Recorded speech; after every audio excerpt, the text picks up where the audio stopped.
Tanya penjenengan, kalau mendengarkan khotbah, apa saja serba-serbi yang diamati? Lek enten khotbah, lalu serba-serbinya di jemaat itu biasanya apa saja?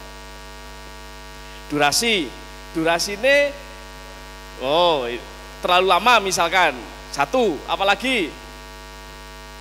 Dalam banyak bicara, gaya bicara, oke, apalagi?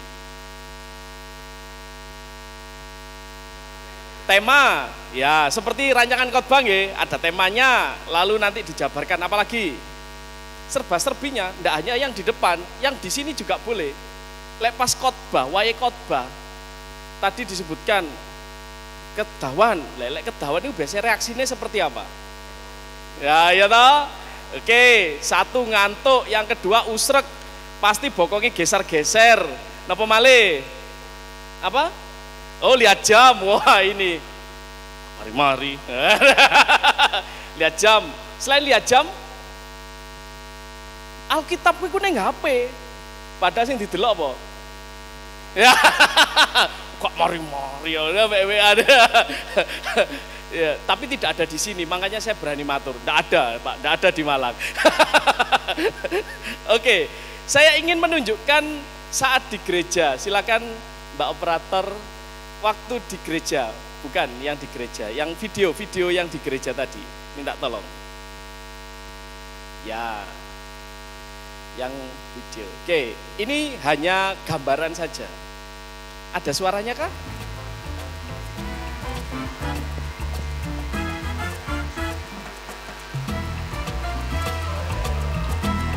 Ini bukan di Malang, Bapak Ibu, makanya saya berani ambil contoh ini.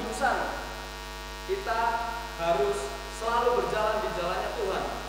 Oke. Sekarang kita buka Alkitab kita di Ibrani pasal 11. Kita baca mulai ayat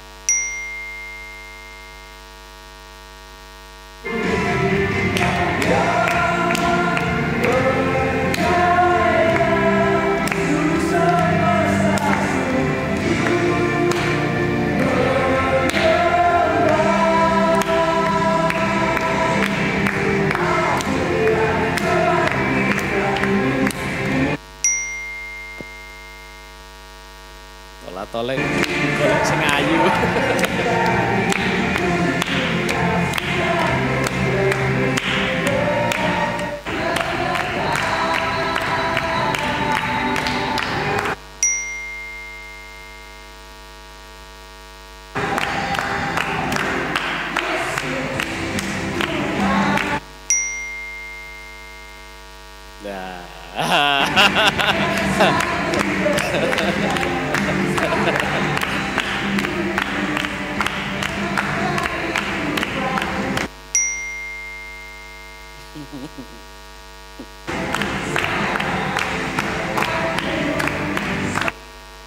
Sekarang mari kita buka kitab Lukas pasal ke-12 ayat ke-31. Tetapi cara kerajaannya, maka semuanya itu akan ditambahkan juga padamu. Amin.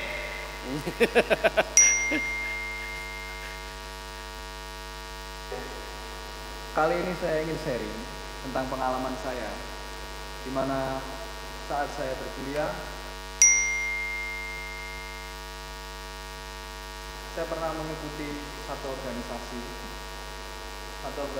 perkuliahan yang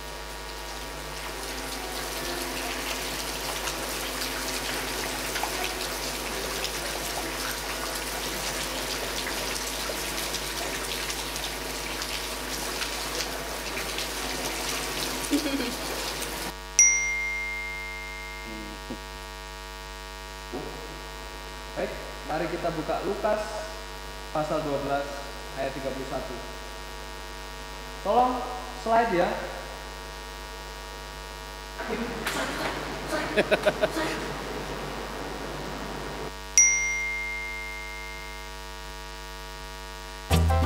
Ya, baik. Terima kasih. Oke, itu tadi serba-serbinya Bapak Ibu. Jadi apakah selalu begitu? Ya tidak. Tapi apakah begitu itu selalu terkait dengan khotbah? Ada dua. Yang pertama adalah dari komitmen pribadi kita atau warga jemaat saat mengikuti ibadah. Dia memang sudah punya komitmen sejak awal datang ke gereja dan seterusnya. Atau yang kedua, memang dalam proses menyampaikan khotbah itu kurang menarik. Sehingga akhirnya izin ke toilet, kalau tidak begitu tadi, guyon dewe dan seterusnya. Itu Bapak Ibu dan yang tadi disampaikan. Saya tidak tahu tapi kalau masalah tempat duduk itu sejak zaman Yerusalem sampai sekarang sepertinya. Apakah khotbahnya menarik atau tidak? Sepertinya tempat duduk paling belakang itu yang selalu diminati. Dan contohnya ini tadi, ayo Bu, maju kan begitu ya. Ya saya tidak tahu kalau masalah tempat duduk, tapi prinsip bahwa saat tempat duduk ada di depan itu akan semakin jelas mendengarkan sang pengkhotbah begitu. Oke, kita mulai lagi. Ya, jadi orang berkhotbah itu sebenarnya seperti orang yang meracik makanan Bapak Ibu Saudara. Jadi masalah terkait dengan bagaimana bumbune, ubur rampene dan seterusnya, itu sebenarnya yang tahu itu siapa? Pengkhotbah. Lah, sedangkan pada waktu sudah sampai di mimbar, ini juga mimbar, itu disajikan, itu seperti menyajikan makanan seperti ini. Oleh karena itu maka bumbunya apa saja? Ya yang perso penjenengan, waktu pada saat kita menyusunnya. Lah, mulai dari apa? Mulai dari ada tafsir, ada buku-buku dan seterusnya. Ada buku yang menarik Bapak Ibu sebenarnya. Di sini saya membawa buku terbitan BPK. Ayat-ayat yang tepat, bukan ayat-ayat cinta, tapi ayat-ayat yang tepat. Ini lengkap. Saya bukan promosi nggih, saya bukan dari BPK, bukan. Kalau Bapak Ibu memang merasa saya pada saat mau melayani kok ini harinya pas ulang tahun, oh ini pas perkawinan, yang mana ya begitu. Bapak Ibu bisa dibantu dengan buku-buku seperti ini. Ini. Lalu terkait dengan buku khotbah, saya di sini membawa bukunya Dr. S. De Jong. Ini buku sederhana, Bapak Ibu juga bisa memilikinya. Cara bagaimana menyusun khotbah dan seterusnya. Dan masih banyak lagi. Kalau yang ini buku Daun Tanpa Ranting itu ada tulisannya 177 ilustrasi rohani dan ini hanya salah satu contoh. Bapak Ibu bisa mencari buku ilustrasi yang lain. Nah, kenapa Pak kok ada buku ilustrasi? Nanti saya jelaskan itu. Pak boleh pakai yang lain? Boleh, saya rasa tidak ada persoalan. Lalu yang berikutnya terkait dengan khotbah itu pada saat Ketua Majelis Agungnya Pak Bambang Ruseno, Bapak Ibu kalau tidak salah, itu pernah mengeluarkan buku ini dari IPTH Balewiyoto. Tahunnya sangat lama. Ini diterbitkan tahun 94. Direkturnya Pak Bambang Ruseno. Maaf, saya koreksi tadi, bukan Ketua Majelis Agung tapi Direktur IPTH Balewiyoto. Pak Dr. Bambang Ruseno. Ini bukunya, Khotbah Kreatif. Ini sederhana dan mudah dipahami. Kalau Bapak Ibu ngersaaken bisa tanya di kolportase Majelis Agung. Mungkin masih ada. Dan ini sangat membantu sekali Bapak Ibu dalam hal memahami tentang ini. Oke, saya ingin kita tunjukkan tentang memasak itu. Mbak, oke. Oke.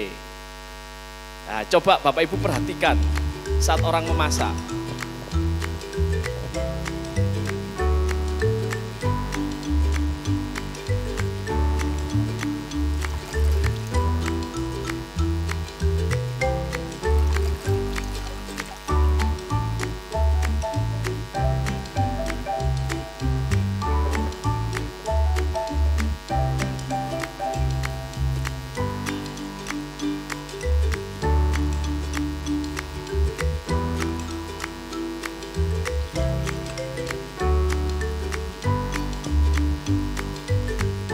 Ya, supaya tambah lapar.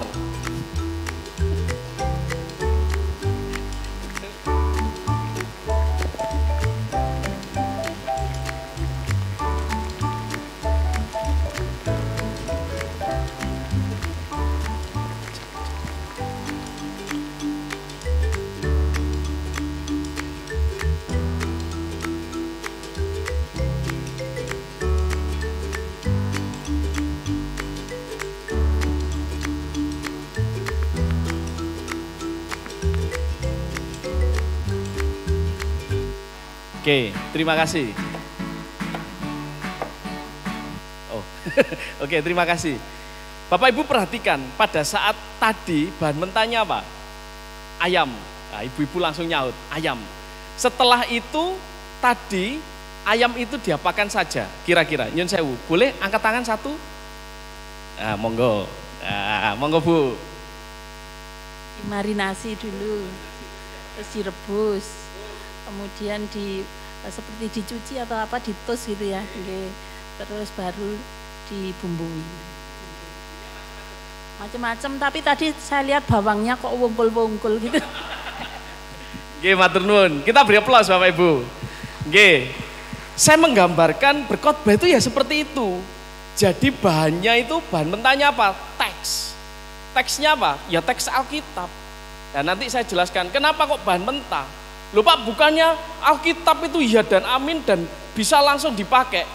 Hati-hati Bapak Ibu dan Saudara. Kalau begitu maka nanti kita akan terjebak. Terjebaknya begini, Pak, di dalam perjanjian lama ada ungkapan bunuhlah orang yang memusuhi kamu, atau mata ganti mata, gigi ganti gigi, nggih napa nggih? Nggih. Tapi di perjanjian baru Pak, kasihlah sesamamu, kan seperti itu. Yang mana Pak yang benar? Itu kalau kita melihat teks itu bahan mentah yang bisa langsung dipakai, seperti itu. Apalagi kalau bicara tentang Daud, lupa Daud itu Pak, bojone akeh. Berarti oleh Pak. sing bapak-bapak senyum. Ayo, ibu-ibu, terus no. Mboten saged Bapak Ibu. Makanya tadi saya berkata bahwa ini adalah bahan mentah, sehingga perlu diolah seperti orang memasak. Setelah penjenengan masak sedemikian rupa macam-macam dengan berbagai macam bahan, disajikan seperti gambar tadi, minta tolong gambar masakan ya bahan saya tadi. Oke, seperti ini. Jadi seperti bahan masakan ini sudah jadi disajikan dengan berkhotbah. Nah, cara penyajiannya bagaimana? Tergantung yang berkhotbah, dan itulah yang disebut dengan homiletika. Oke, saya lanjutkan. Next.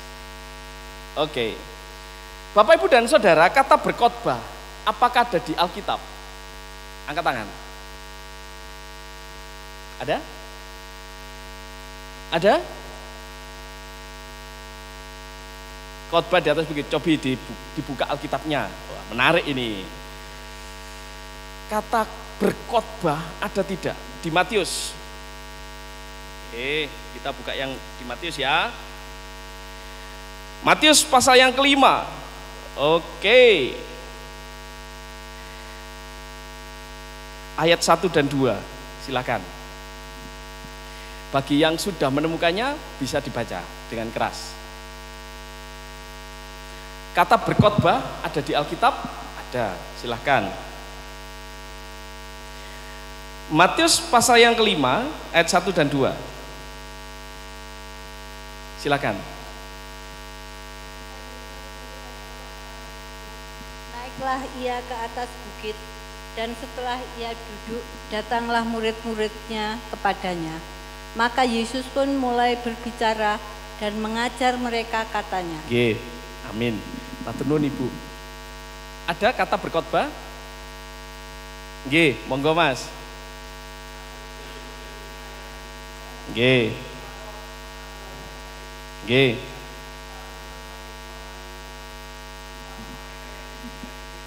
Khotbah dan mengajar. Betul. Nggih, matur nuwun.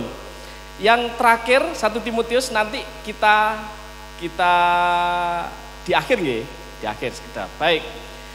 Jadi kata berkhotbah sebenarnya di dalam Alkitab kita itu tidak dituliskan secara eksplisit begitu sebenarnya. Kalau Bapak Ibu mirsani banyak teks tidak ada. Saya diteruskan slide-nya. Misalkan di Injil Matius 28 ayat 20 itu tidak menggunakan kata berkhotbah. Jadi untuk mengawali ini kita bersama-sama memiliki prapaham yang sama. Amos 3 ayat 8 di situ juga tidak. Filipi 1 ayat 18 juga tidak. Lah ini nanti kita bandingkan 2 Timotius 4 ayat 2 tadi yang dibaca tadi. Jadi Bapak Ibu dan Saudara, kalau memang di Matius pasal 5 itu panjenengan langsung khotbah di bukit, itu judulnya. Apakah teks perjanjian lama dan perjanjian baru itu juga ada judulnya begini? Mboten enten. Jadi yang memberikan judul itu siapa? LAI, betul. Jadi kenapa kalau ada lintas perikop lalu dibaca itu tidak salah. Artinya tidak perlu dibaca perikopnya. Karena memang kalau di dalam teks aslinya ya langsung begitu Bapak Ibu. Tidak pernah ada ininya, tidak pernah ada judulnya. Judul ini yang memberikan LAI supaya mempermudah orang membacanya, begitu. Nggih, kita buka yang di 2 Timotius nggih. Cobi.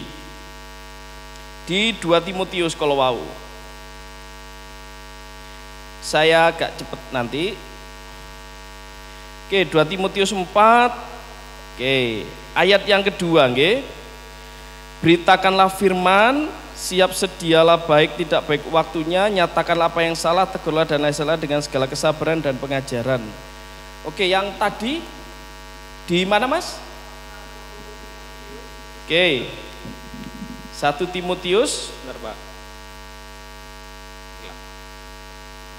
5 ayat 12.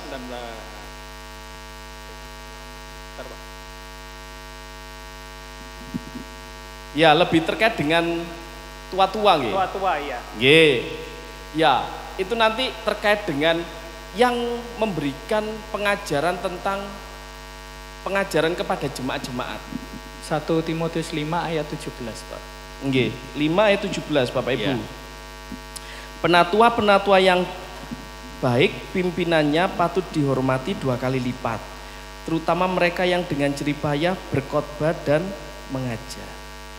Nah, ini ada kata berkhotbah, tapi merujuknya adalah terkait dengan pengajaran. Bapak Ibu, di sini yang menjadi titik berat adalah penatua-penatua yang baik pimpinannya patut dihormati 2 kali lipat, terutama mereka yang dengan jerih payah berkhotbah dan mengajar. Di dalam Alkitab saya agak mengembangkannya, makanya kenapa di dalam Alkitab penatua itu salah satu tugasnya adalah mengajar. Kalau di breakdown lagi, penatua itu ada tugas khususnya. Siapa? Pendeta. Sehingga kalau di dalam Alkitab, Pak, pendeta itu gak ono Pak ning Alkitab. Betul gak ono. Nggak ada. Jadi penatua yang memiliki tugas khusus untuk berkhotbah itulah disebut dengan pendeta. Nggih, terima kasih. Oke, saya lanjutkan nggih.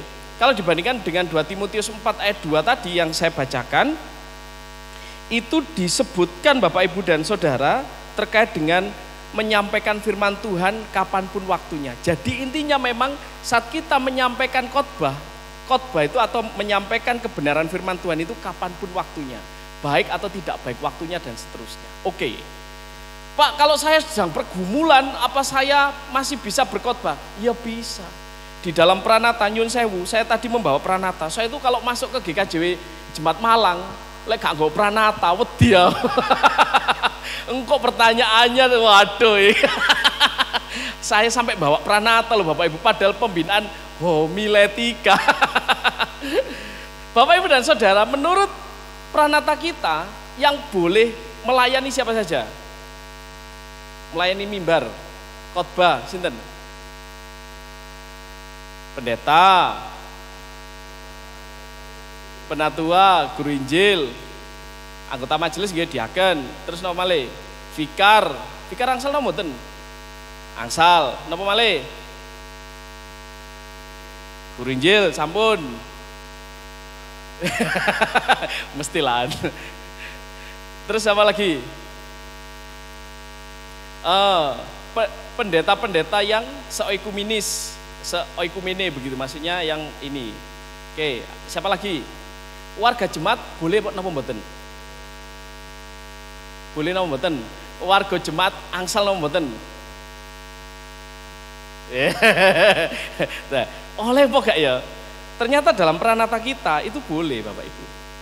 warga jemaat itu boleh. Jadi disebutkan warga jemaat, anggota majelis daerah, anggota majelis agung yang ditunjuk oleh majelis yang bersangkutan dan yang tidak sedang dalam pengembalaan khusus. Jadi kata kuncinya itu yang sedang tidak dalam pengembalaan khusus itu. Nah ini supaya kita punya pemahaman sama. Jangan sampai kita berbicara tentang homiletika tapi waktu mau melayani ragu-ragu. Aku ini layak apa enggak? Aku ini diperkenankan apa enggak? Kalau sudah menjadi anggota majelis jemaat atau pengurus kelompok, pengurus rayon atau siapapun yang memang dipandang mampu dan mendapat kepercayaan dari majelis jemaat, ya berarti di dalam dirinya ada pemahaman saya ini dipakai oleh Tuhan. Nah, oke lanjut. Ya saya awal-awal ini dulu ini. Jadi Pak ini belum materi ini JAK. Oke, tradisi. Saya kembali kepada tradisi Yudaisme ya tentang khotbah. Khotbah itu sebenarnya tidak terlalu ada ya. Kalau kita melihat di Ulangan 6 ayat 3 sampai 4, next. Oke, di Ulangan 6 ayat 3 sampai 4 itu ungkapannya dengarkan hai orang Israel dan seterusnya itu. Jadi kenapa ungkapan bahagia itu disebutkan berbahagialah orang yang mendengarkan. Jadi mendengarkan memang. Kenapa? Karena di dalam tradisi Yudaisme Yahudi itu tidak ada orang baca Alkitab dewe, baca Taurat itu tidak ada. Yang lain itu mendengarkan. Kalau Bapak Ibu pernah nonton filmnya Tuhan Yesus, nah, yang lain itu mendengarkan. Dan itu menunjukkan tentang tugas imam dan tugas awam. Awam itu mendengarkan, tidak boleh karena kitab itu khusus punyanya. Iya. Oke, lanjut. Oh, siap. Oke, Lukas 11 ayat 28 biasa yang diungkapkan saat selesai khotbah. Yang setelah membaca Alkitab, berbahagialah orang yang begitu ya, mendengarkan lalu kita tambahi, mendengarkan dan melakukan firman Tuhan, maka hidupnya dan seterusnya itu. Pada dasarnya kalau teks ini hanya mengatakan berbahagialah orang yang mendengarkan firman. Oke, next. Oke, tradisi sinagoge dan bait Allah itu hampir sama. Jadi tidak pernah orang itu membaca teks sendiri. Karena apa? Karena yang memiliki hak istimewa itu hanya imam. Seperti itu. Tradisi lalu dilanjutkan. Berbeda dengan tradisi jemaat mula-mula. Lanjut, next. Kalau Kisah Para Rasul 2 ayat 41 sampai 47 nanti Bapak Ibu Persani di situ. Bagaimana jemaat mula-mula itu berkumpul. Saling sharing, berbagi dan seterusnya. Tapi tidak ada yang namanya khotbah sebenarnya. Itu.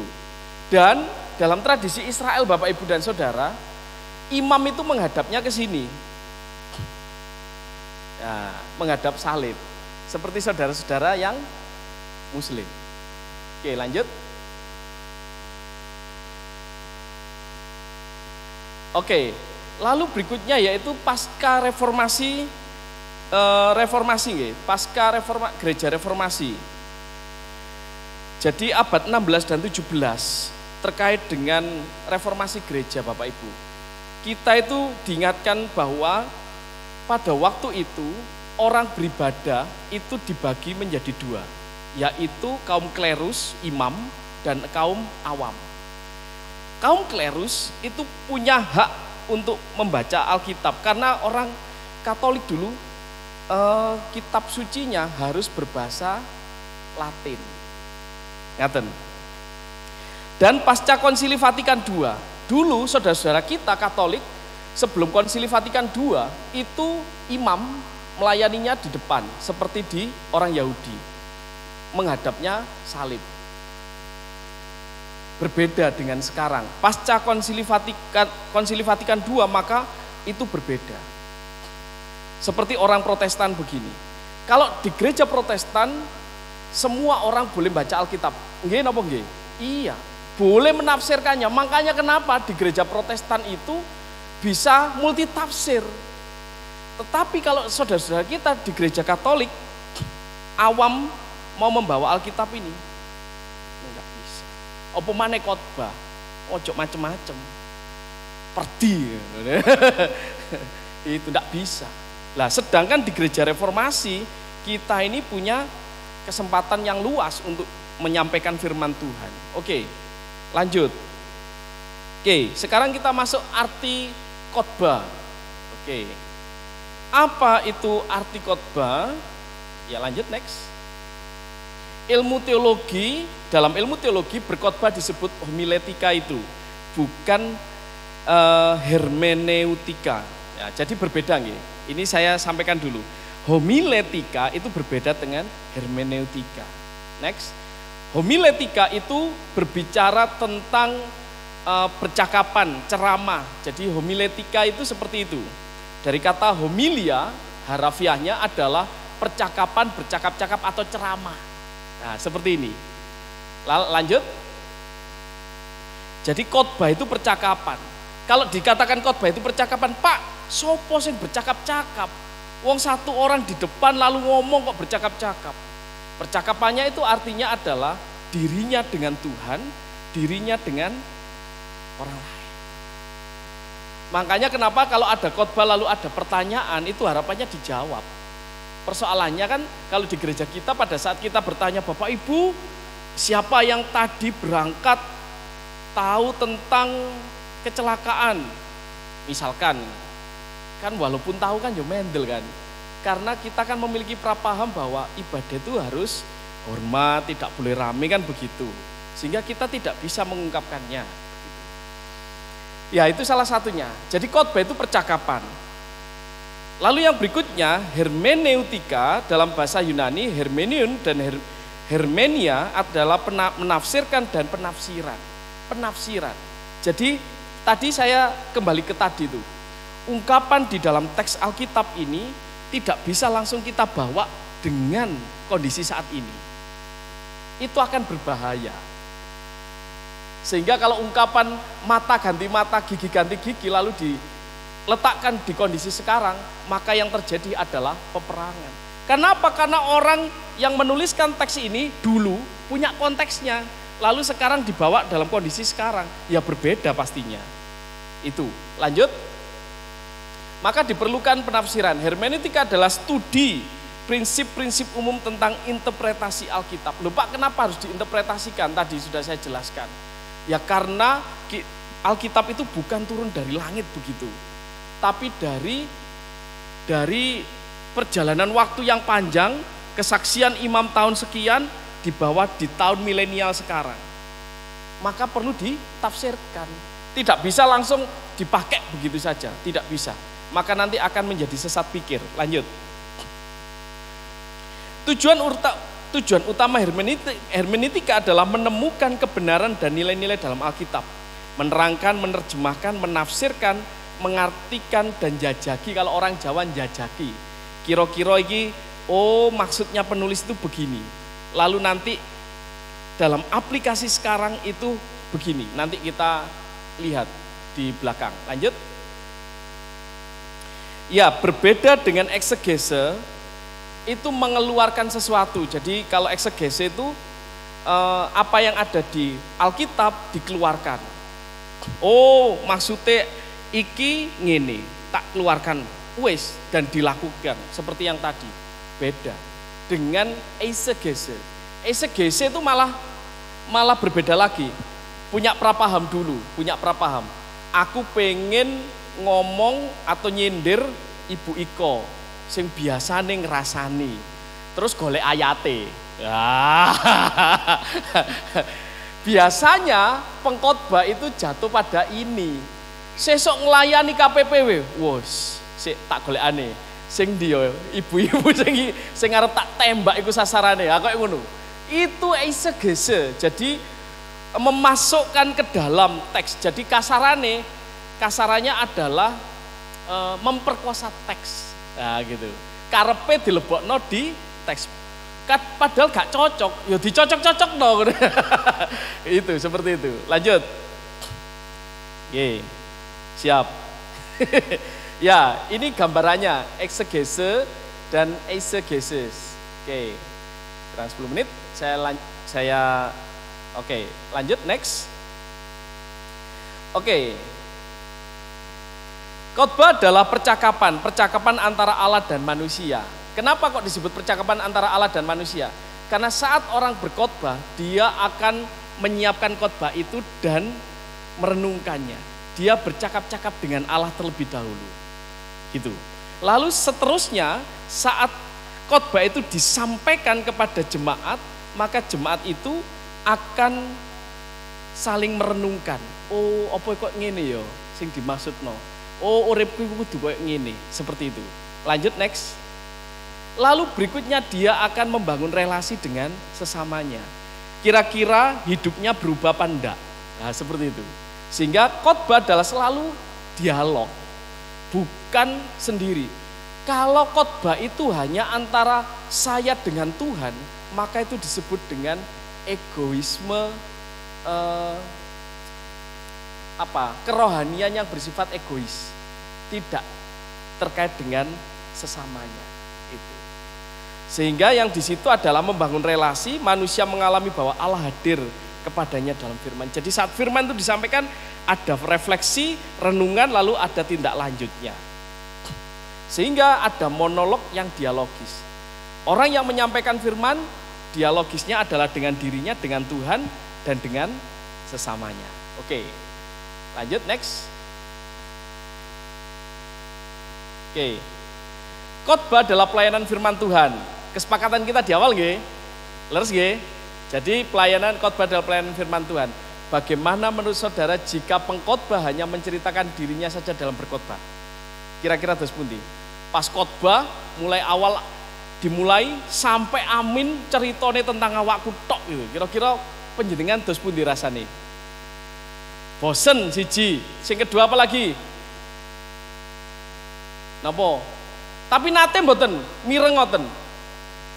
Pernah? Iki sakjane wong iki arep khotbah apa arep pamer? Nah, kan bisa begitu nggih?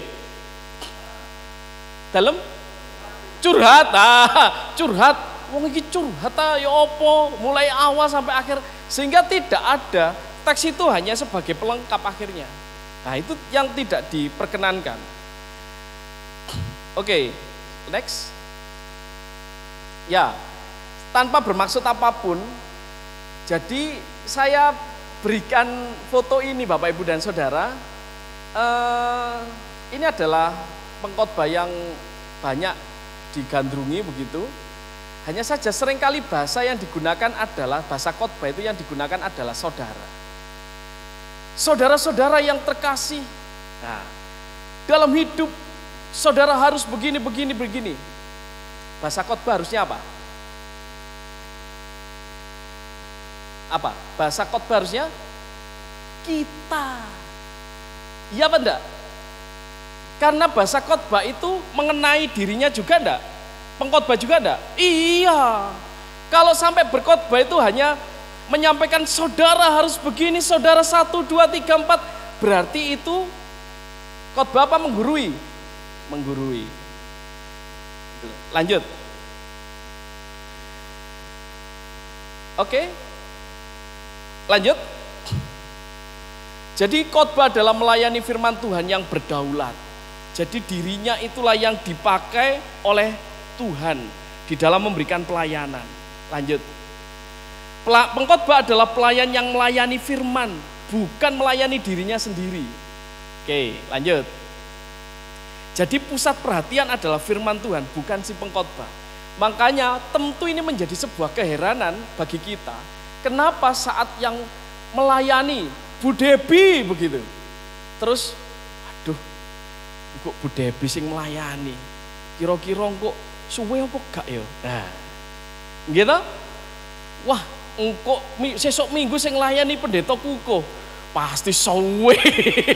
Wes gak usah teko wes, nah, kan ngoten. Tapi coba nanti yang datang adalah bintang tamunya, pendeta tamunya adalah Gilbert Lumoindung. Wah, pasti berduyun-duyun dan seterusnya kan begitu. Sebenarnya yang menjadi pusat perhatian itu bukan pengkhotbah tapi firman. Makanya ungkapan para sesepuh dulu, Jangan melihat yang berkhotbah, tapi lihatlah firman-Nya. Kadang kan yang terjadi adalah gak cocok aku Pak, ambek wong iku Pak, dan seterusnya. Kita lupa, kita harus melihat firman. Lanjut. Oke, contohnya pengkhotbah hebat itu tidak boleh memusatkan pada dirinya sendiri, tentang karunia-Nya, kehebatannya, kisah suksesnya dan seterusnya. Tidak boleh Bapak Ibu dan Saudara. Apalagi memberi contoh. Saya kemarin Bapak Ibu dan Saudara baru membeli mobil yang paling bagus, BMW versi terbaru. Itu menunjukkan kasih karunia Tuhan terjadi dalam hidup saya. Angsal nopo mboten. Lek angsal benjang kula khotbah teng mriki kula ngoten. Mulai wes Bapak kan wis sukses. Bapak Ibu tidak boleh, sekalipun itu akan menunjukkan kesombongan. Jadi saat orang berkhotbah lalu mengatakan hal yang baik tentang dirinya, tidak diperbolehkan dan tidak disarankan. Tetapi kalau memberikan contoh pada diri terkait dengan dirinya yang jelek itu malah boleh. Kenapa? Ya karena kita ini menunjukkan pelayan itu merendahkan diri.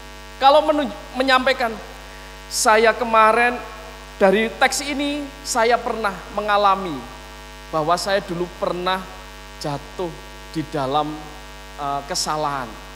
Saya pernah membenci seseorang. Orang yang mendengarkan seneng enggak? Seneng. Ternyata sing khotbah yo pernah jatuh di dalam pergumulan yang sama misalnya. Tetapi kalau sang pengkhotbah ngomong, saya ini orang yang sempurna, hidup keluarga saya luar biasa, orang akan mengatakan orang ini sombong. Itu nanti dibandingkan ya di Yohanes 3 ayat 30. Oke, lanjut. Oleh karena itu maka tadi saya sampaikan, firman Tuhan itu pasti pedang bermata dua. Ini ungkapan yang mulai dari para pendeta sepuh dulu sudah dawuh begini. Firman Tuhan itu pedang bermata dua. Saat kita menyiapkan teks, maka pertanyaan yang mendasar adalah apa yang mengena pada diriku? Itu yang pertama. Bukan mencari teks lalu iki kira-kira cocoke gawe Pak Kris Yuda apa ya? Oh iki wis tak gawe iki ae. Ndak boleh Bapak Ibu. Jadi yang dilihat adalah diriku sendiri. Teks ini membaca apa? Teks ini apa bagi saya? Lanjut. Mengenal dan dikuasai firman Tuhan. Jadi kalau kita mengenal firman-Nya dan dikuasai oleh firman Tuhan itu untuk sang pengkhotbah. Lanjut. Khotbah itu pertama-tama pengkhotbah sendirilah yang harus kena. Mulai pikiran, hati dan kehidupannya. Itu diubahkan. Sehingga makanya orang yang melayani khotbah, melayani firman itu akan selalu diubahkan dalam hidupnya. Menuju kepada proses kesempurnaan. Begitu. Makanya harusnya kalau diminta melayani itu seneng. Wah, berarti aku punya kesempatan untuk berubah. Tapi kalau Pak besok melayani khotbah ya, wah jangan, saya itu belum layak. Pertanyaannya sinten sing sampun layak ngoten lho. Napa enten mboten enten. Oke. Lalu yang berikutnya di situ adalah khotbah itu berdialog dengan orang lain saat itu disampaikan. Dan itu terkait dengan pengalaman-pengalaman. Oke, lanjut next. Isi, dasar dan tujuan khotbah, siap. Jadi isi khotbah yang pertama ya. Isi khotbah. Isi khotbah adalah penyataan Allah melalui karya dan firman-Nya ya. Yang mencapai puncaknya dalam tugas Yesus. Ini isinya. Jadi khotbah itu berisi tentang firman Allah, tentang Tuhan Yesus Kristus, beda dengan pidato, ceramah atau kuliah beda. Makanya tadi disampaikan oleh Bu Ware, mungkin kita biasa ngajar, mungkin kita biasa menyampaikan pidato, tapi saat menyampaikan firman Tuhan itu ada sesuatu yang berbeda. Iya, karena harus mengenai diri kita sendiri dan berisi tentang firman Allah.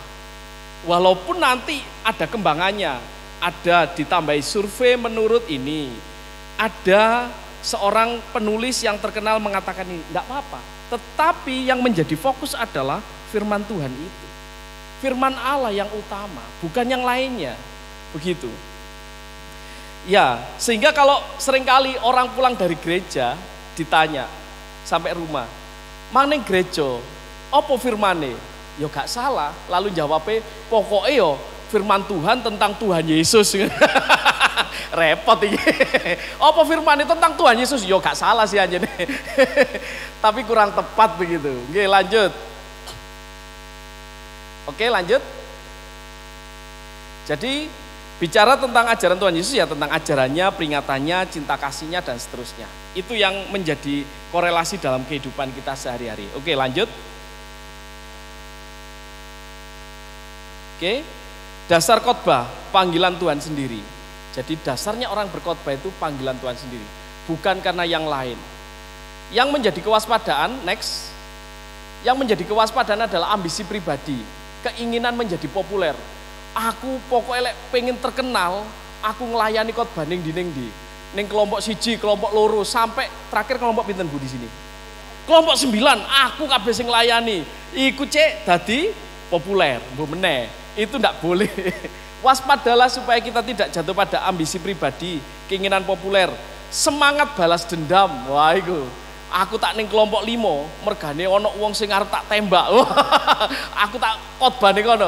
Itu juga ndak boleh. Bapak Ibu dan Saudara, karena dasarnya orang berkhotbah adalah panggilan Tuhan sendiri. Oke. Ya, next. Ya, itu ada tatapan sinis begitu. Orang mau berkhotbah dengan tatapan sinis tidak boleh. Apalagi dengan semangat balas dendam seperti itu. Wah, tidak boleh. Itu. Lanjut, next. Oke. Tujuan khotbah. Oke, tujuan khotbah itu apa? Memberitakan berita kesukacitaan dari Allah yang dilakukan oleh seorang manusia kepada samanya supaya yang mendengar tersentuh, bertobat dan percaya kepada Tuhan. Itu jelas. Jadi kalau orang berkhotbah pasti ada goalnya, tujuannya.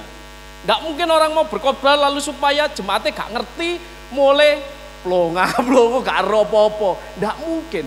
Tapi harusnya mendapatkan semangat yang baru, harapan baru dan seterusnya. Lanjut. Jadi adanya ajakan, bukan pelampiasan kejengkelan hati atau balas dendam atau hanya memarahi. Ada khotbah yang memarahi, wonten. Ada khotbah yang mengkritik tok, wonten. Ada yang mengancam, wonten. Khotbah yang mengancam seringkali tanpa kita sadari. Saya ingat dulu di SMA Bapak Ibu, ada khotbah yang mengatakan tahun 2000 sekian akan terjadi ini, maka saat inilah Anda harus bertobat. Iku jenenge mengancam. Jadi orang bertobat itu karena wedi, bukan karena sebuah kesadaran pribadi. Lalu memojokkan orang. Wes pokoknya ono sopo sing sekiranya sok ditembak, memojokkan orang. Nah, itu yang tidak boleh. Tujuan khotbah tidak boleh begitu. Bukan pelampiasan dan seterusnya itu. Lanjut. Oke. Sekarang kita respon. Silakan Bapak Ibu. Ini masih separuh kurang 5 menit. Ayo, silakan Bapak Ibu kalau ada yang mau bertanya ke aturan. Itu tadi baru materi pengantar supaya kita punya prapaham yang sama tentang berkhotbah itu begini.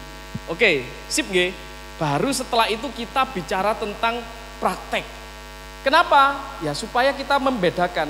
Hermeneutik itu menafsir, homiletika itu berkhotbahnya, cara berkhotbahnya. Nah, seperti itu. Oke. Mungkin respon, silakan Bu Ware.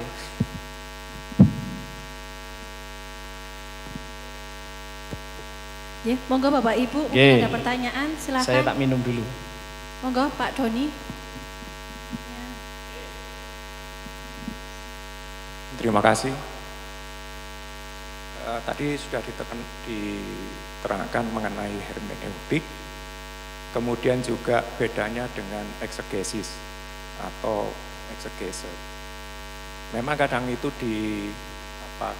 dicampur baurkan ya antara hermeneutika dan eksegesis. Yang saya pahami adalah hermeneutik itu memang menafsirkan, artinya melakukan studi atas firman Tuhan yang ada dalam Alkitab itu, di mana itu melibatkan sebetulnya banyak disiplin ilmu. Sejarah, kemudian bahasa, kemudian juga suasana kebatinan si penulis, artinya ada studi-studi kontekstual yang melatar belakangi hermeneutik itu. Jadi sebetulnya itu juga tidak gampang gitu loh, melakukan hermeneutik. Sedangkan eksegesis itu adalah bagaimana setelah kita melakukan hermeneutik tadi itu kita terapkan dalam konteks masa kini. Sehingga nyun sewu kalau tadi misalnya eksegesis itu untuk ngantemi, balas dendam, nembak dan sebagainya, ya sebetulnya itu eksegesis yang salah menurut saya. Jadi ya dua-duanya itu berguna dalam konteks yang benar. Jadi itu menurut pemahaman saya. Jadi mohon maaf kalau mungkin saya agak berbeda dengan Pak Kuku tadi. Jadi antara hermeneutik dan eksegesis dua-duanya perlu. Terima kasih. Oke, terima kasih Pak Doni. Boleh tambah pertanyaan atau langsung ditanggapi Bapak? Boleh ditambah lagi. Monggo, Pak Setia Budiwanto, silakan. Mungkin ada 3 pertanyaan baru ditanggapi oleh Bapak Pendeta Nj. Terima kasih. Ada beberapa hal yang kami sampaikan tapi juga curhat. Yang pertama, saya itu sudah tua. Materi hari ini 2 jam itu kadang ya rotok ngantuk dan sebagainya. Bolehkah kami nanti mengcopy lewat flash disk mungkin dari operator? Boleh ya Pak ya? Oke, tangguh wacan kok nek bengi. Yang kedua yaitu tentang khotbah tadi sebenarnya sama dengan mengajar, penyampaian kebenaran dan juga ilmu teologi. Nah, saya seringkali diri saya sendiri itu introspeksi. Sudah mampukah atau mungkin wis layakkah saya itu menjadi pelayan, melayani pada warga, menjadi pelayan yang menyampaikan kebenaran firman Tuhan. Itu yang seringkali diri saya sendiri merasakan seperti itu. Kemudian, maaf, saya bertanya.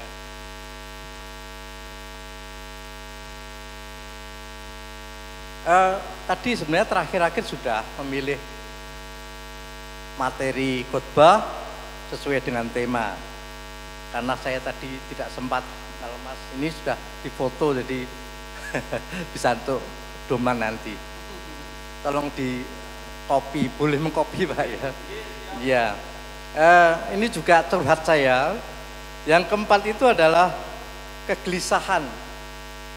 Kegelisahan seorang pengajar atau pengkhotbah itu biasanya yang pengkhotbah muda atau mungkin guru muda itu kegelisahan itu bukan dari materi yang akan disampaikan, tetapi aku stolaku cocok kurung ya, pakaianku wis enak, rambutku wis apik apa wis rapi apa belum.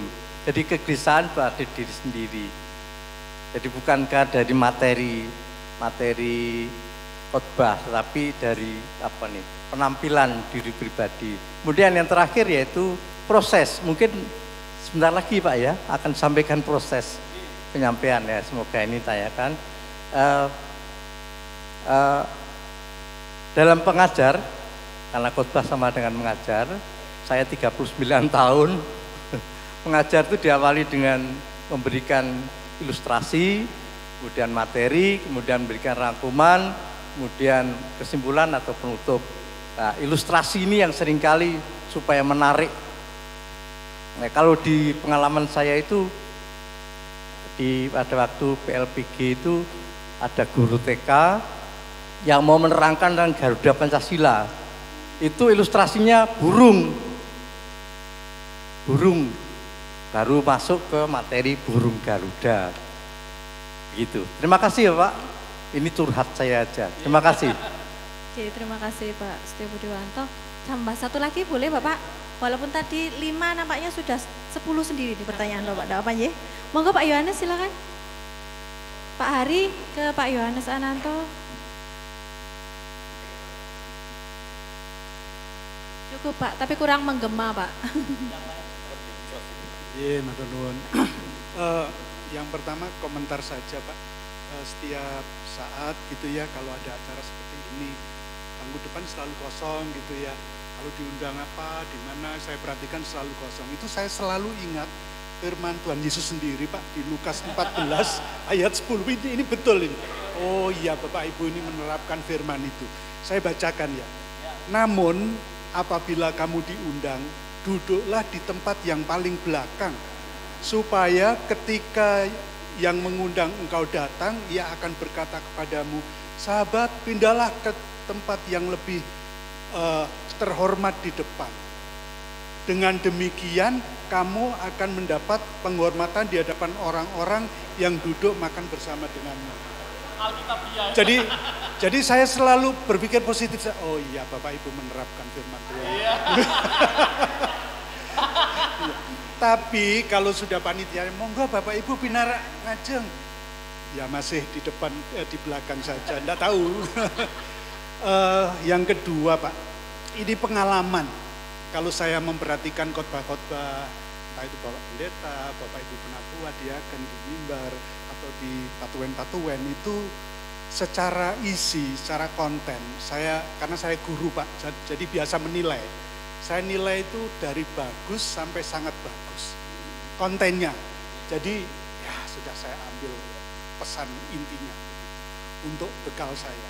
Tetapi secara penyampaian materinya kadang bulet Pak, bulet. Ya, katanya teorinya itu harusnya ada 3 poin. Tapi kalau Bapak Ibu ini ada 7 poin. Waduh 7, ini baru nomor 4. Bolak-balik sudah melihat jam tadi itu. Iya, biasanya retensi pikiran orang itu 3 poin saja. Nah biasanya yang kedua gitu sudah mulai ngelambiar. Tadi itu terus balik lagi, balik. Aduh, jadi dalam teori penyampaian public speaking itu memang ada pembukanya. Bahwa saya akan memperkenalkan Kota Malang. Itu 3 hal, yaitu cuaca, kulinernya, dan keramat taman penduduk. Yang pertama udah mulai disampaikan. Nanti waktunya yang kedua, yang ketiga, kemudian dikonklusikan. Singkat saja, tidak perlu sampai 1,5 jam misalnya.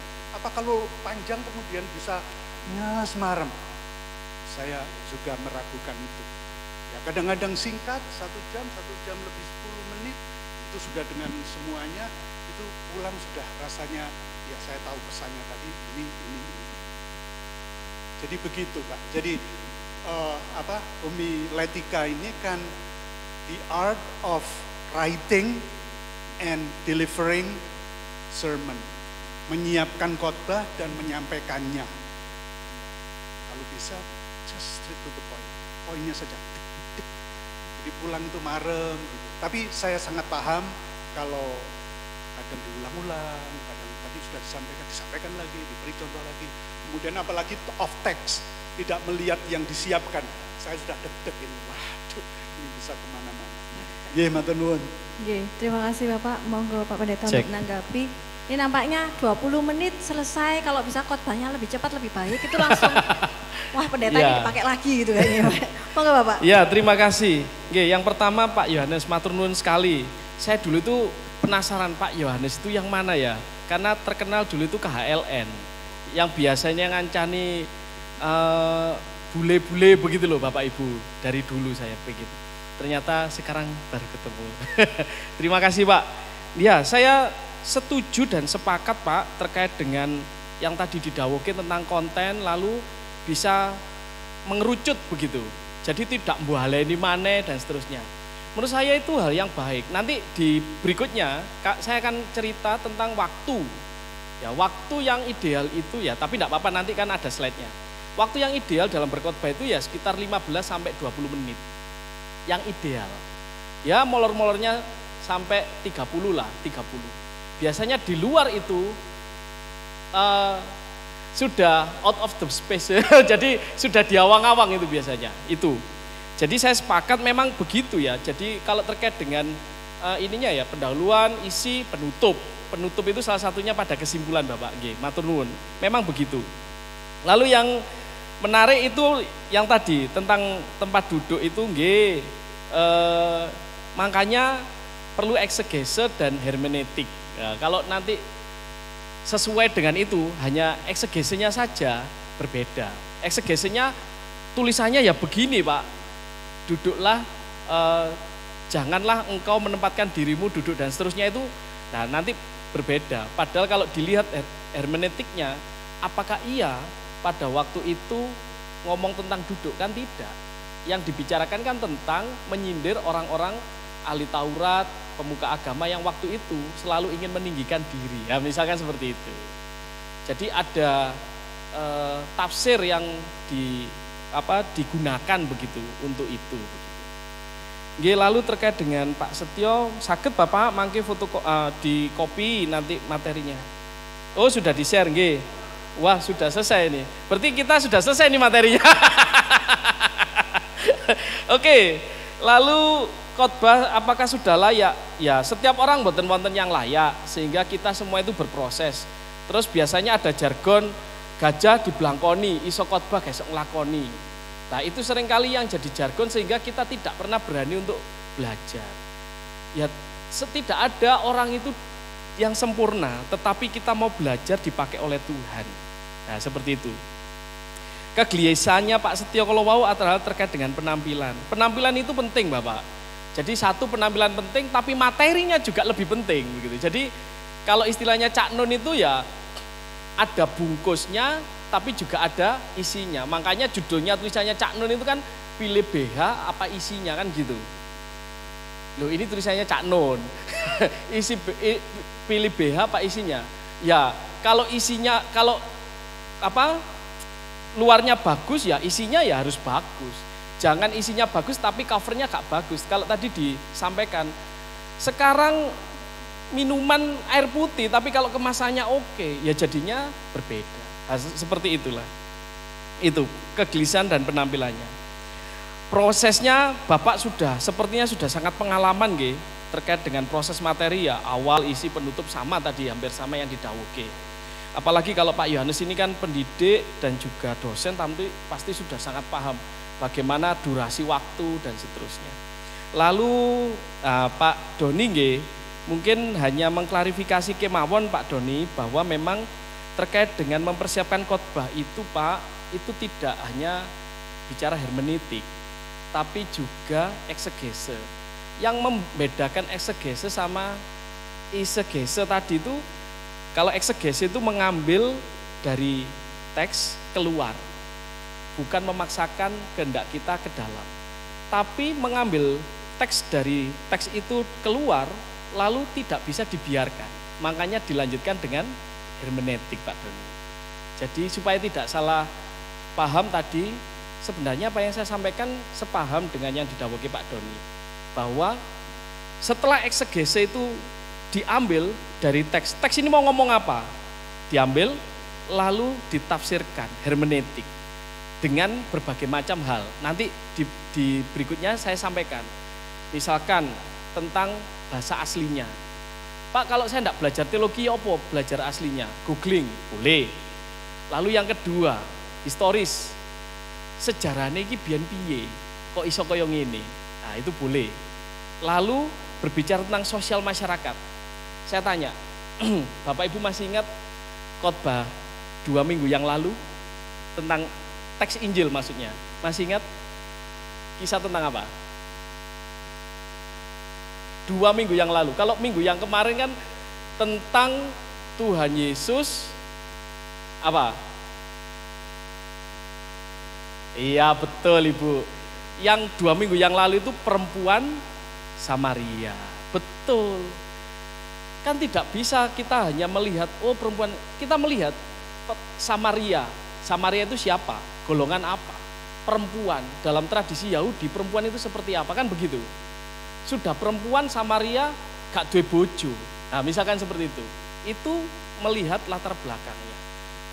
Waktu misalkan, waktu jam 12 siang. Kenapa kok jam 12 awan? Padahal orang mengambil air itu pagi dan sore supaya gak panas. Jam 12 awan mentang-mentang. Nah misalkan seperti itu. Nah itulah bagian dari hermeneutik Bapak Ibu. Ya ngaten. Jadi tidak serta-merta eksegese Kalau eksegesis saja maka berhenti. Ya wis ngomongin ngene ya ngene, enggak bisa. Ditambahi dengan hermeneutik. Seperti itu. Nggih, terima kasih menandaskan kembali yang tadi didhawuhke. Apakah masih ada atau bisa saya lanjutkan? Oh ya, baik. Yang kedua nggih, supaya lanjut segera cepat. Oke. Silakan ditunjukkan slide-nya. Oke, sebentar. Oke, ini catatan kecil saya nggih tentang khotbah ya, homili. Yang pertama, kata kita yang digunakan dalam bahasa Indonesia ataupun bahasa Jawa. Itu dalam bahasa khotbah itu bahasanya kita. Bukan saudara, bukan kami, bukan, tapi kita. Karena pengkhotbah itu masuk di dalamnya. Itu berbeda. Lalu bahasa doa itu baru pakai kami. Kenapa kok saya singgung? Karena seringkali masih salah. Saat orang berdoa seringkali mengatakan saya atau yang lain atau kita. Mosok bahasa doa kita. Berarti Gusti Allah melok didongakno kan begitu. Nggih napa nggih? Nggih. Harusnya doanya kawulo kalau bahasa Jawa atau kami bahasa Indonesia begitu. Jadi kenapa? Ya karena sebelum khotbah itu kan mesti dongo. Kalau di ibadah minggu itu disebut doa epikles. Doa epikles itu doa yang memang tujuannya untuk mendoakan pelayan, mendoakan supaya yang akan mendengarkan firman Tuhan itu memahami, mengerti dan seterusnya. Itu.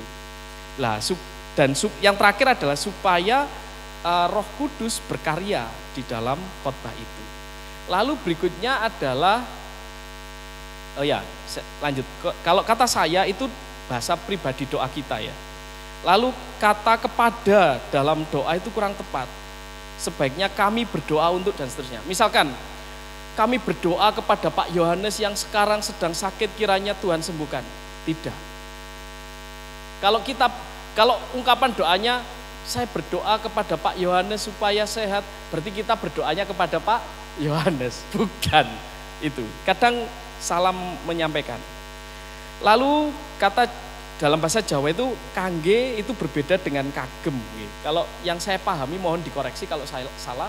Kagem itu biasanya dipakai untuk kalau dalam bahasa khotbah itu hanya untuk Tuhan. Kagem itu hanya untuk Tuhan. Karena pengkhotbah itu dipahami orang yang dipakai oleh Tuhan, makanya dia menyampaikan kata kagem itu hanya untuk Allah. Yang lain enggak. Kecuali kalau dalam bahasa ngobrol begitu ya, kagem panjenengan nggih, karena itu sifatnya menghormati bagi orang lain. Itu. Lalu kata memuji kurang tepat, sebaiknya menyanyi. Jadi mari Bapak Ibu kita menyanyi dari lagu, karena lagu itu nanti kalau ada Mbak Ruti atau siapa, bahwa tidak semua lagu kan sifatnya pujian, gitu.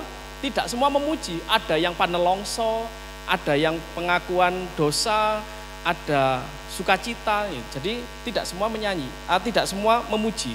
Jadi lebih tepat kalau kita mengatakan mari kita menyanyi dari kidung atau NKB atau PKJ, begitu. Lalu adanya pandu pujian, pelayan tidak perlu keras, lebih keras supaya harmonis. Jadi sebenarnya adanya pandu puji itu kan membantu pelayan untuk memandu dalam berkhotbah atau menyanyi. Sehingga kalau sudah mari kita menyanyi, pelayan juga usah banter-banter suarane. Mangke akhirnya pandu pujine ngene. Ya wis nyanyi dhewe ngono. Karep-karepmu ngono.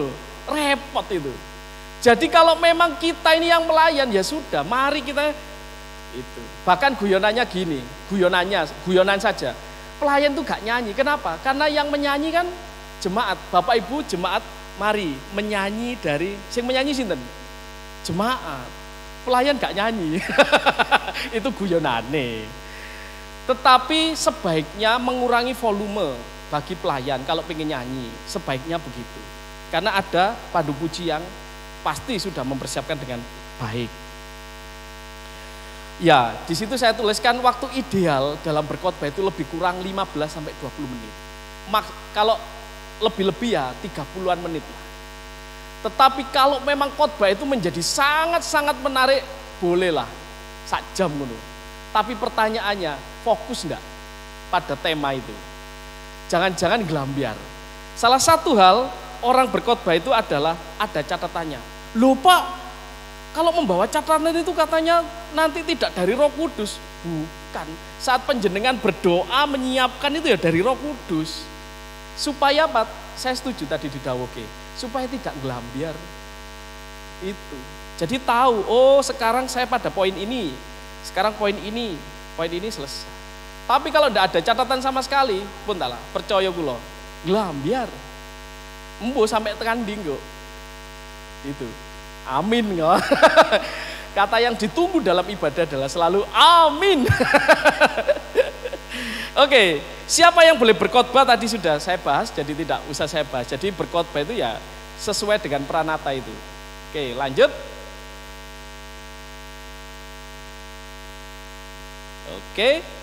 Oke, sekarang kita bicara tentang posisi badan atau gesture. Nah, sekarang orang melayani tanpa disadari kalau ibadah di keluarga seringkali membawa Alkitab begitu. Lalu senderan. Ngeten. Ini biasanya dekat pintu loh biasanya kalau di rumah-rumah. Mari Bapak Ibu, pantes mboten? Enggak dong. Walaupun dekat dengan pintu, enggak boleh. Badan harus tetap tegak Bapak Ibu. Enggak boleh gini, Bapak Ibu dan Saudara, Bapak Ibu, enggak bisa. Itu namanya meremehkan kebenaran firman Tuhan dan meremehkan dirinya sendiri yang dipercaya dipakai oleh Tuhan. Itu. Oke, yang pertama menempel pada dinding atau sendenan tidak diperbolehkan, tangan memegang mimbar. Jadi saat penjenengan melayani, tangan sebaiknya tidak di sini. Selama ini kan dianggap biasa saja nggih. Coba perhatikan, kalau saya memegang tangan kiri saya memegang ini sama begini. Menurut penjenengan lebih nganu yang mana? Iya, karena kalau begini nih menunjukkan kayak sikap sombong. Apa Pak? Oh, iya. Kayak nyetir truk. Iya, begini Bapak Ibu. Ini. Jadi posisinya kalau begini nih, lihat posisi, gitu. Nah, sebaiknya di sini. Bapak Ibu yang terkasih, nah, itu lebih oke. Iya. Selamat datang Sugeng Rawuh. Gitu. Iya, gitu. Kayak tukul. Oke. Yang berikutnya adalah posisi mik. Jadi seringkali para pelayan atau bahkan teman-teman anggota majelis yang akan melayani, waktu masuk mimbar, seringkali yang dilupakan adalah memposisikan mik terlebih dahulu. Kalau Pak Kris Yuda itu tinggi, lalu ganti yang lebih pendek, itu posisinya kan begini. Atau yang pertama datang itu lebih pendek, terus ini maju, gak diganti, posisinya begini mesti. Harusnya maju, posisinya ditoto dulu. Baru setelah itu ngendikan dengan pas posisinya. Ini salah satu hal yang sederhana tapi seringkali dilupakan. Sehingga kadang membaca Alkitab, posisinya begini. Ki opo gitu. Akhirnya jemaat tidak bisa mendengarkan dengan baik. Padahal kalau tadi di awal dikatakan firman Tuhan itu dengarlah hai Israel kan begitu. Shema Elohim dan seterusnya kan gitu kan. Boso Meduroe dan seterusnya. Gimana mau mendengarkan kalau posisinya enggak pas begini. Pasti yang ditangkap juga enggak pas. Gitu. Lalu berikutnya adalah ini. Kalau mic tergantung mic-nya nggih. Kalau mic-nya itu sensitif seperti di Malang ini kan yang atas beberapa kali saya melayani itu sangat sensitif sehingga sudah ini.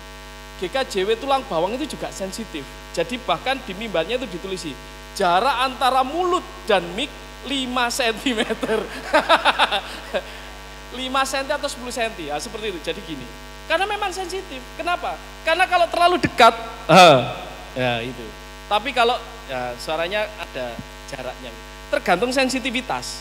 Kalau sensitivitasnya memang kurang sensitif ya didekatkan begini. Tapi kalau sensitif lebih baik agak jauh begitu Bapak Ibu. Nah, hal seperti ini mungkin bisa menjadi masukan.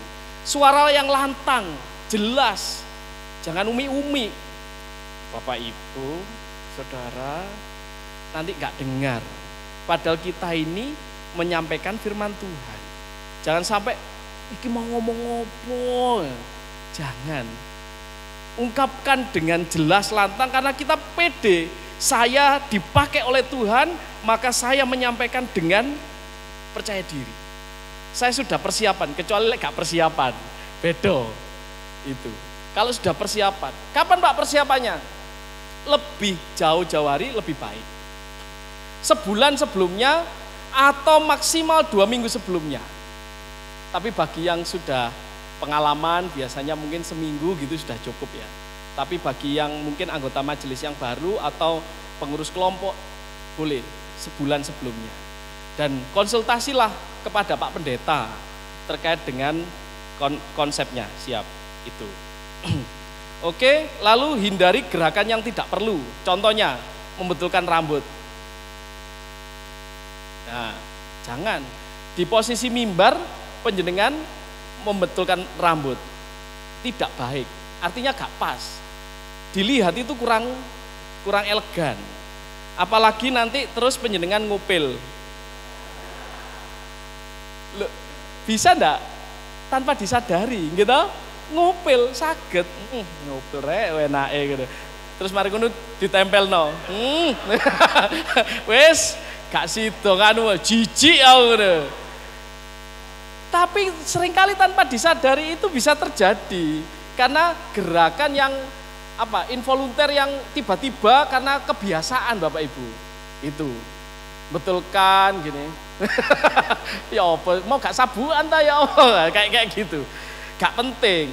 Terus nerima telepon, melihat WA, sudah. Jangan. Kalau sudah berkhotbah atau bahkan melayani ibadah minggu, saya sarankan dimatikan HP-nya. Kenapa kok dimatikan? Karena silent seringkali masih terdengar getar-getarannya. Apalagi penjenengan di posisi mimbar ini. Itu bahaya. Oke.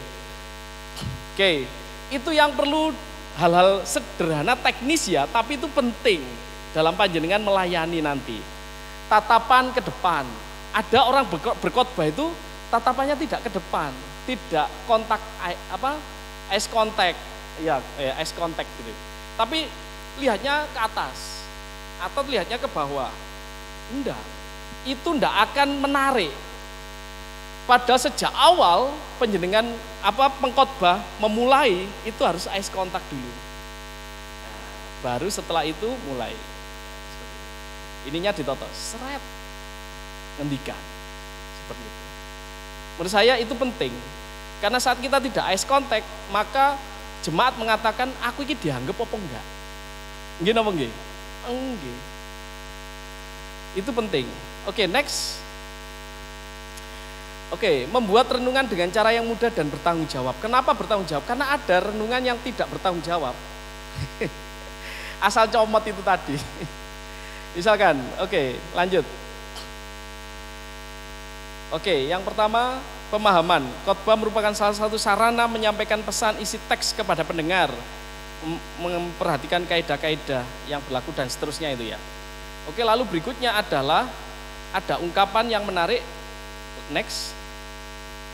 Ya, dari salah satu dosen saya dulu mengatakan pengkhotbah itu membuat jembatan dan pengkhotbah itu menjadi jembatan.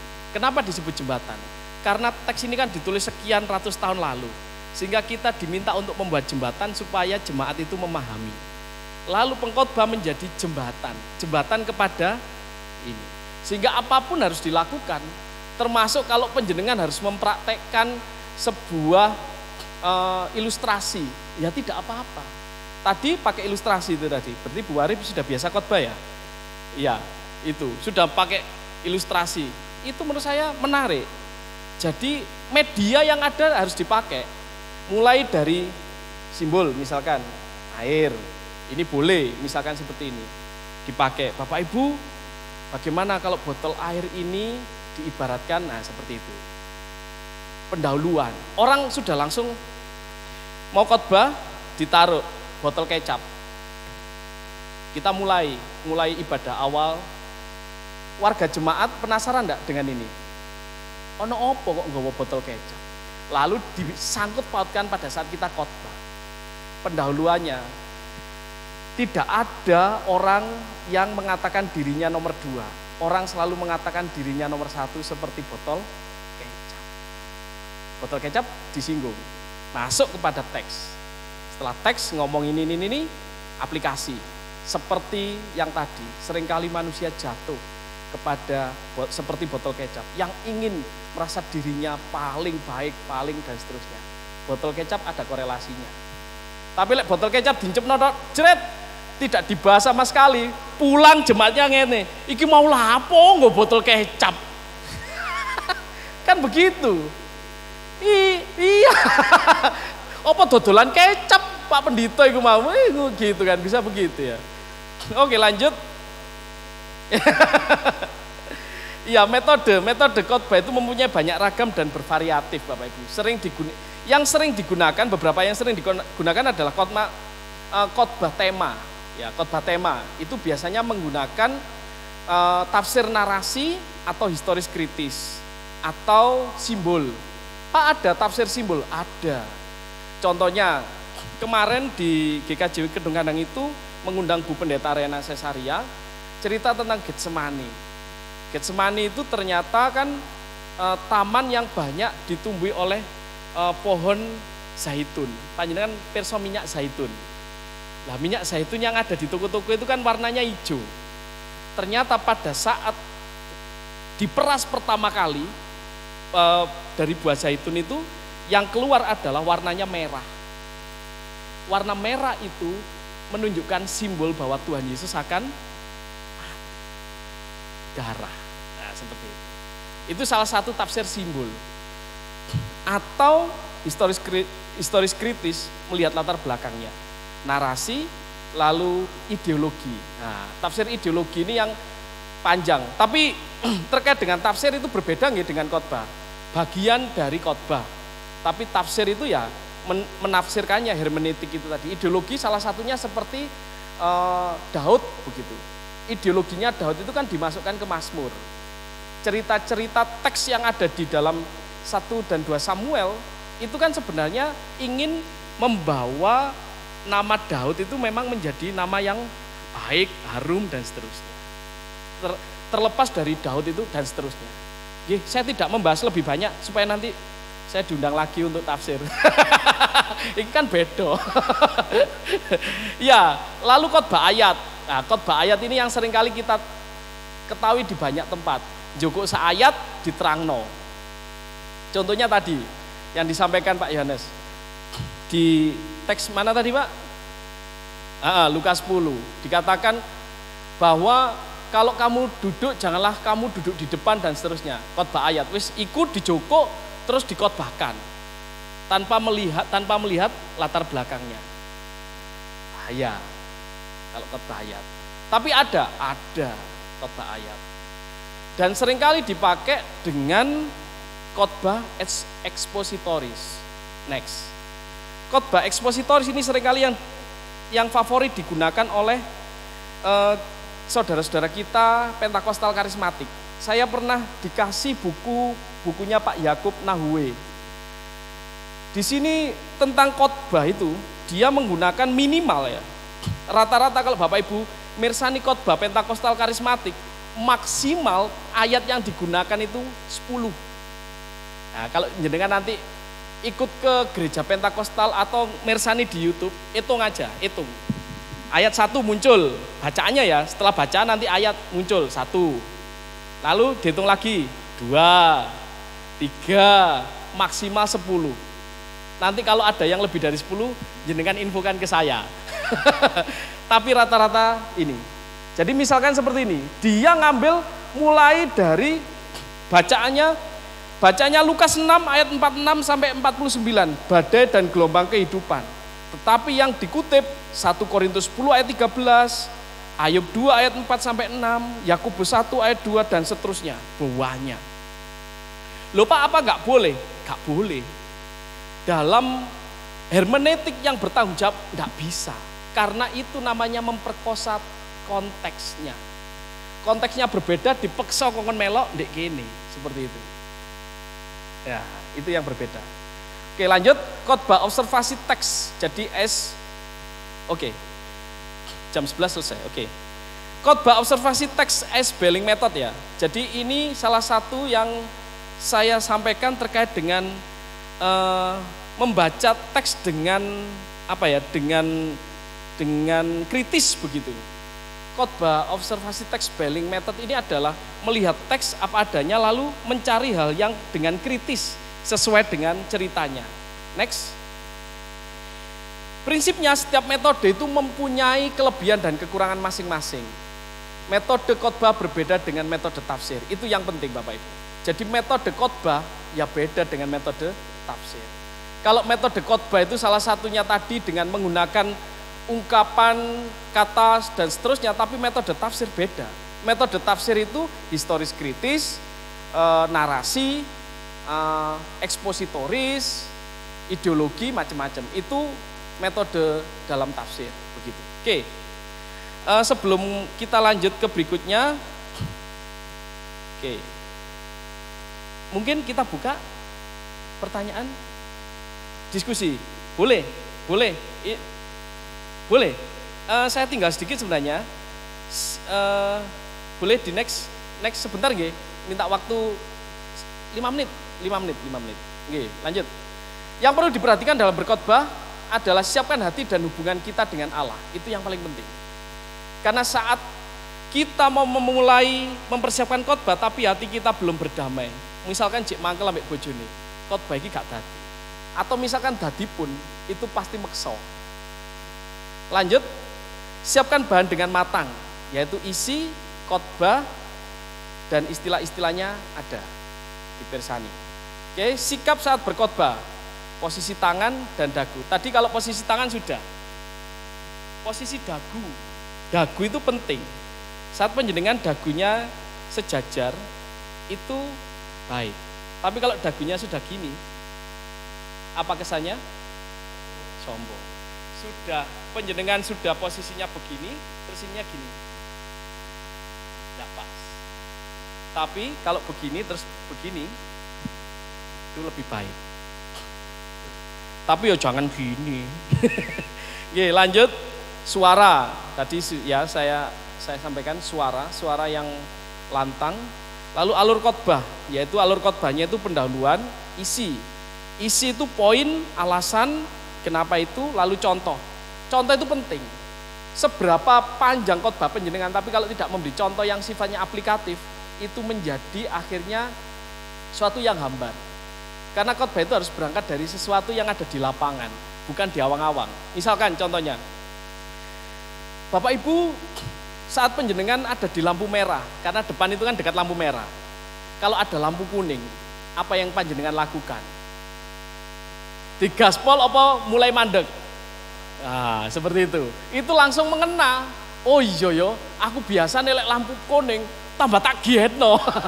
Tidak, harusnya lampu kuning siap-siap berhenti kan begitu. Nah, misalkan seperti itu. Itu bisa menjadi ilustrasi awal khotbah. Lalu dihubungkan dengan berikutnya. Lalu terakhir adalah penutup atau kesimpulan. Nah, jadi alur yang biasa dipakai adalah pendahuluan. Pendahuluan itu adalah pintu masuk sehingga harus menarik.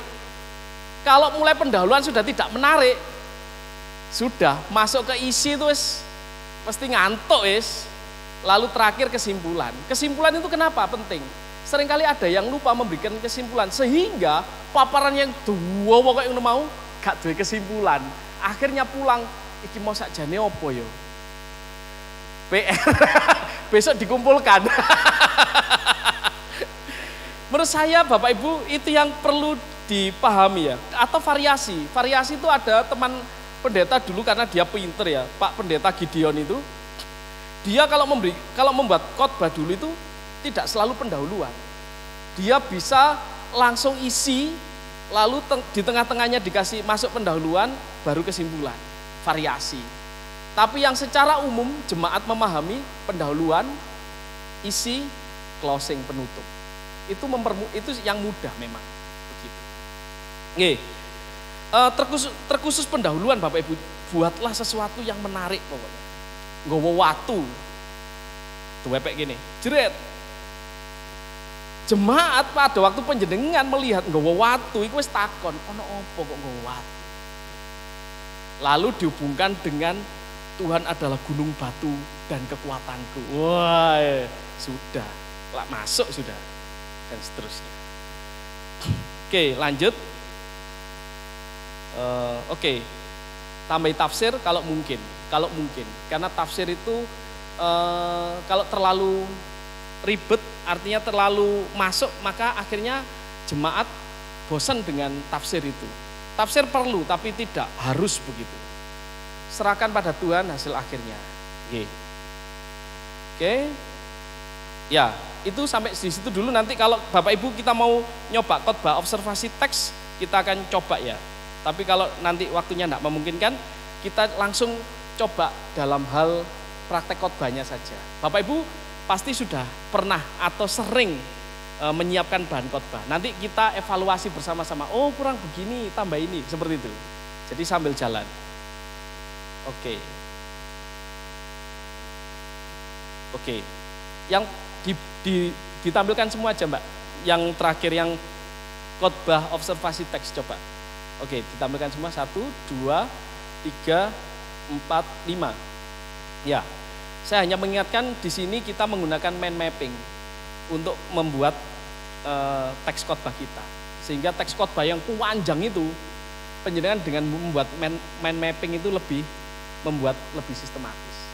Sehingga tidak perlu baca begitu.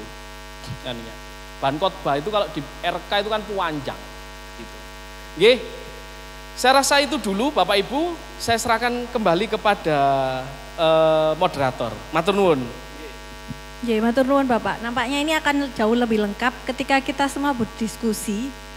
Mohon maaf Bapak Ibu, izinkan saya membagi Bapak Ibu menjadi 7 nggih Pak. 7 kelompok. Kita akan berhitung, Ibu mulai berhitung.